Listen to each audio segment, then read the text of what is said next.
And here we are back again. What you were looking at was actually a competition that they do at these powwows, and that was one of them, and that they were just wonderful, I have to say that. But talking about other things that are wonderful, I love ESAM. Yeah, what's going on up there? Well, quite a bit. We have, you probably know you were out there before, and we acquired the largest model airplane in the world, a 25,000 foot, or 25,000 pound, 100-foot long replica of the Concorde, which we're assembling right now. And we're going to be mounting together, huh? We'll be mounting it out in the front of the museum. And then over the last couple of weeks, we've been acquiring a new old plane from the Air Force, from I saw that. Robins Air Force Base in Georgia, a prototype of an assault version of the C-130 cargo plane called Credible Sport. It was designed to rescue the Iranian hostages, if you remember, 1980. Oh, I remember that. Yeah, So I saw the movie. It was optimized for ultra-short takeoff and Yeah. landing. It was never actually into service, but it's going to be quite an exhibit. We're going to have our August Science and Technology Aviation Camp Yeah, in that's August. great. But we have two great programs that Gary Davis and John Kolwaite are working on. They're working on World War II, I know Well, that. yeah. That's why I brought my CBI hat. Oh, good, yes, the 528 Fighter 528th Yeah. Fighter Squadron, and wow. they flew from Burma into China. P-40s. Yep, and I don't know which they flew, but this is the 528th Fighter Squadron. I got this from a gentleman, Hank Snow, who passed away, and okay. We're losing a lot of our World War Yeah, II it was veterans. a very We have an famous exhibit about that. Huh? We have an exhibit about that. You have an exhibit Yeah. about About the that? Well, flying I had over to the come see hump. it. Over the hump. You're welcome. Great. So go ahead. I'm sorry, I didn't mean to interrupt you, but I just wanted to tell you that I know a little bit about World War II. So. Well, Gary has begun a program at the museum called Adopt a Plane program, aimed at recruiting volunteers to And do a really fun Gary is a restoration He man. is, yeah, of maintaining and restoring our historic fleet of 25 jet military planes. I love your museum. I love you. I It's love unique, that isn't it? museum. Yeah, me I too. love it. And John is doing one of our best exhibits. He's just completing a spectacular exhibit on World War II aviation. That was that room that you were working on when I was Yeah. there. Yes, exactly. Can we see some of the photos? Okay, he's bringing them up now. There we are. Okay, maybe you can kind of go through them and maybe hold it up there, Brendan, until he's done. So. Oh, okay. The exhibit's called World War II in the Air, and we're focusing on men and women from New York State who contributed to the air power and the ultimate victory in World War II. So now, if we look at those photos, we're just looking at the three of them, of course, are the photographs. Yeah, the upper left is part of a 5-panel timeline of events, and that gentleman is from Burton Hills, John Mancini. He flew the plane in the picture there. Oh, I like what you've done, yeah. So we have little stories and photographs about several veterans, a couple that are still alive. And this gentleman on the right is Gene Gerka from Schenectady. He's very alive and well. Yes. And that's the plane he flew. The planes on the lower left were built in New York State. They were very significant fighter aircraft. And where were they built? Where? Buffalo and on Long Island. And John, your exhibit right there is the plane, I think it flew with the 528 Fighter Squadron. Oh, which that's is it? Okay. Talking about one of the Flying Tigers. Oh, okay, okay. Yep. And Yeah, you can tell because Yeah. it's Yeah.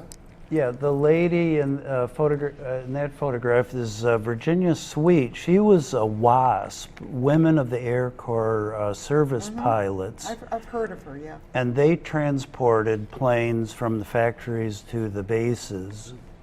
She was qualified to fly 23 different planes, very, very different planes. Amazing. Yeah. Okay, and then next slide. Yeah, there we go. The upper left is a piece of flak, a piece of I know what flak is, yeah. that penetrated an aircraft. A gentleman named Don Borby was a bombardier on a B-24. That came through the side of his plane.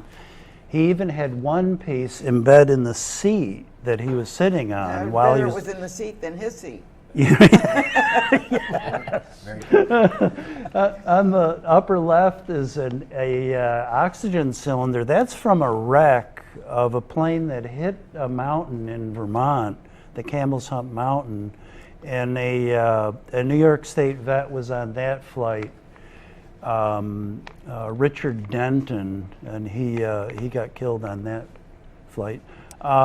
We have 3 partial mock-ups of the interiors of planes that we have in another slide. There it is, right there. Okay, on the Whoops. well, okay, if we hold this one, this upper left picture is it's kind of the star of the show. It's a very complex computer that were in German dive bombers. And this is a very high tech. Kids can relate to this because it has a heads This up. is from World War II. This is a World War II. It's a computer. Now, the Americans did not have that until the 1960s in our aircraft, an equivalent. It took into account all kinds of dynamics the plane was going through as it dove down at the target. The target here is the cargo ship in the North Sea. But the New York story is really interesting. This was recovered by a 9-year-old boy in Norway whose farm was taken over by the Germans as an airfield, and they were still allowed to graze their cows on the farm. And after the war, the villages just took all those planes and plowed them into ditches just to get rid of them. And the kids raided these piles and took things home. And this kid, 9 years old, he had this in his house, and he ultimately was the stepfather of Art Harvey, who lives in Niskayuna, and recently went to a family event and brought that computer back home with him. And then we together learned all about the history and how it operates. Isn't it? How these things come together. Yeah. So actually, Gary's working on restorations as well. So Yes. What you were working on the cockpit, I think, at the time. Yeah, we were working in the cockpit of a C-130. It was an Air National Guard plane that we had. It was a nose cone that had been up in a field up near ESAM for 5 years. And then the head of the restoration crew, Rich, and myself got together one fall, and we thought that it was a shame to let this cockpit sit up in the field. And it was a home for mice and all kinds of little critters. So we had the vision of bringing it down into the hangar. So we brought it down last fall, and I spent most of the winter working on it, cleaning it up inside. And what we're going to do is we're going to restore the inside.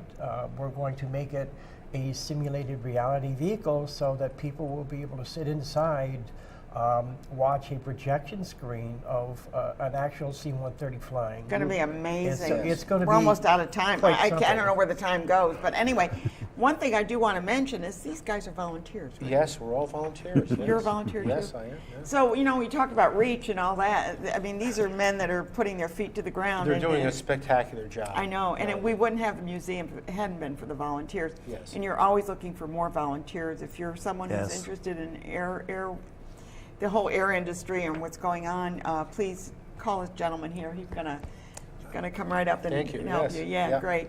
Thank you for coming on the show. Well, I love you your for having place. us. You know that. You know I love your place. Yeah, it's always great.